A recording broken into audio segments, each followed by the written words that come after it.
Michel, je suis français et colombien. Et aujourd'hui, donc, disons que je me considère éducateur autour de l'alimentation, artiste aussi des fois, en fonction des contextes, et activiste dans le sens où je sens qu'il y a des choses très très importantes qui se passent aujourd'hui dans le monde et l'alimentation a un rôle très très important à jouer.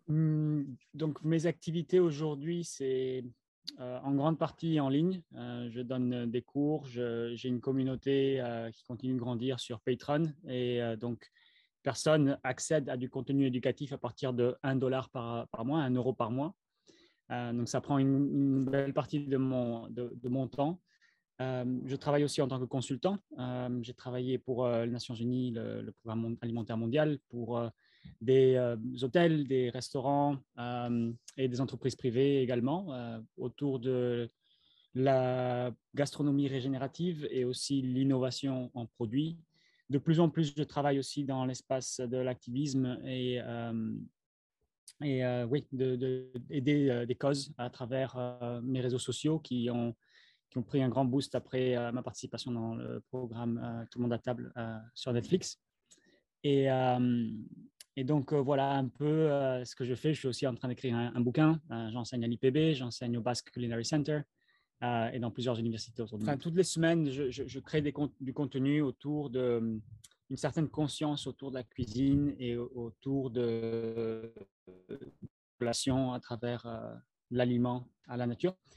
Et donc, je fais des cours. Je suis en train de lancer une série de masterclass. Donc, c'est des cours d'une semaine assez complets et très pratiques parce que les cours que je donne dans une université, c'est souvent théorique. Je suis rarement dans une cuisine.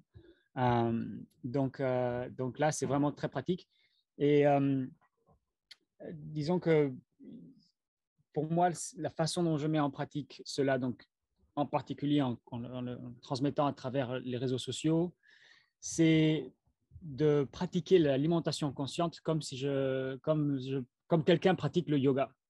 On pratique le yoga pour être, ou la méditation pour être calme dans sa tête, être bien dans son corps, avoir une bonne santé. De la même manière, l'alimentation consciente, pour moi, c'est une pratique de tous les jours où je me pose des questions. Qu'est-ce que je consomme? Pourquoi je consomme ça? Combien j'en consomme? Comment je le transforme? Quelle est mon intention? Pourquoi je vais le donner de cette manière-là? Est-ce que je vais faire juste quelque chose pour le plaisir et juste, voilà? Ou est-ce qu'il y aura un sens derrière? Est-ce que je pense juste à amuser les sens de la personne qui est en face de moi? Ou est-ce que je veux les nourrir? Ou est-ce que je veux leur faire du bien?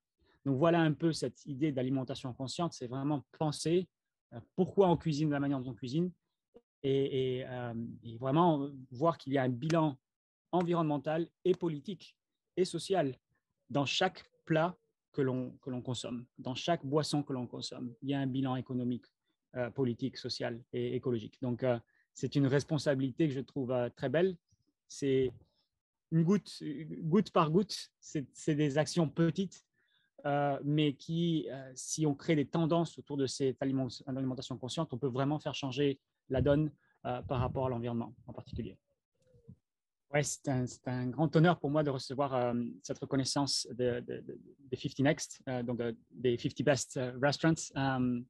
Je trouve que les 50 Best, c'est devenu une force très puissante à niveau global pour élever les plus beaux efforts qu'il y a au niveau de la planète qui sont en train de vraiment pousser la gastronomie vers l'avant. Et donc, faire partie de ces 50 jeunes qui sont en train de former le futur de l'alimentation est un honneur. Et puis oui, je me sens très identifié dans le sens où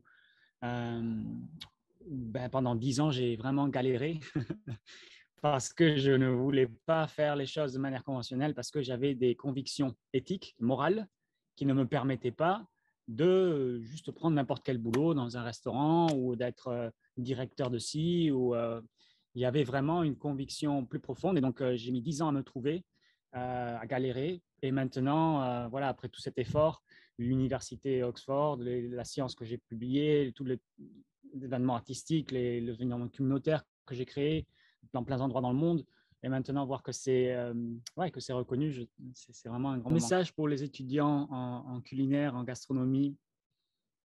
C'est que les 10-20 années qui viennent vont être un moment très important pour l'histoire de notre planète et de notre civilisation.